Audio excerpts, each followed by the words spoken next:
Əgər sən fikirləşirsənsə, çətinlik və problemlər pis bir şeydir və qorxursansa, çətinlik və problemlərlə üzləşmək sən heç vaxt inkişaf edə bilməyəcəksən. Əgər niyəsini öyrənmək istəyirsənsə, bu videonu axıra qədər izləyin, bəyənin, paylaşın və kanala abunə olmağı unutmayın. İnsanın ruhu və fiziki bədəni çətinliklərlə üzləşib, ona qalib gələndən sonra güclənir. Bizim həm ruhumuzun anatomiyası və fiziki bədənimizin anatomiyası bu formatdadır. Bizim xoşumuza gəlsə də, gəlməsə də. Hər bir sahə üzrə, hər bir yeni bir addım atanda avtomatik olaraq insan çətinliklərlə üzləşir. Daha biz yadımıza salsaq, uşaqlıqdan necə danışmağımız belə çətinliklərlə olur, yeriməyimiz çətinliklərə qalib gələrək olur və böyümə periodu, etaplar hamısı çətinliklərlə üzləşib böyüyürük. Və bütün insan həyatı boyu çətinliklərlə üzləşib, çətinliklərə qalib gəlir və bundan sonra isə uğur əldə edir. Niyə biz bu fikirdəyik və niyə belə düşünürük? Çünki bizim əvvəldən çətinliklərə və problemlərə baxışımız, yanaşmağımız düzgün olmadığına görə bizdə bir təzahürat yaranır ki, maksimal dərəcədə çətinliklərdən və problemlərdən uzaq durmaq lazımdır. Rahat həyat, komfort həyat, amma ən böyük bəlaları və bədbinlikləri və xoşbəxt olmayan bir həyatı rahatçılıq, komfort həyat gətirir.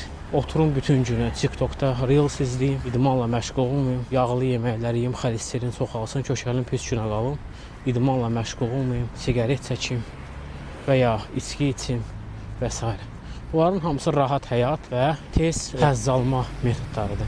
Halbuki bu həzz heç normal düz həzz də deyil. Sadəcə olaraq qısa bir müddətdə insanın dopamin qarmonu oyanır deyə insan özünü xoşbəxt hiss edir və sevincli hiss edir.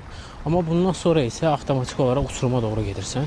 Çünki sənin təbiətin bunların hamısına pozitivdir.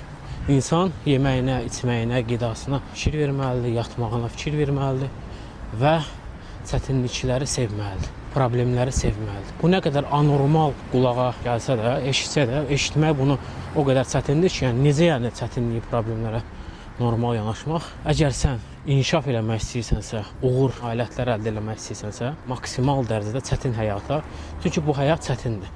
Bu həyat yalnız çətinlikləri sevən, rəqabət apara bilən və çətinliklərə qalib gələn insanı sevir və onu uğurla hədiyyələndirir. Qorxaq insan, zəif insan, xəstə insan, çətinlikdən qorxan insan bu həyatda heç vaxt qələbə əldə edə bilmir və özünü aldadır ki, mən rahat həyatı seçmişəm, amma ömür boyu kiminsə əlinin altında qul kimi işləyir, ailəsinin yanında baş aşağı olur, valideynlərin yanında baş aşağı olur və həmişə nəyəsə möhtac olur. Allahdan başqa bütün hər şeyin qulu olur. Bu zəif, bədbin, xəstə insanların əhval-ruhiyyəsidir və yaşadığı həyatdır. Çünki çətinliklərdən həmişə qaçırlar. Amma çətinlikləri sevən və hörmətlə yanaşan və çətinliklərlə mübarizə aparmaq sevən insan həmişə bu həyatda uğur əldə edir.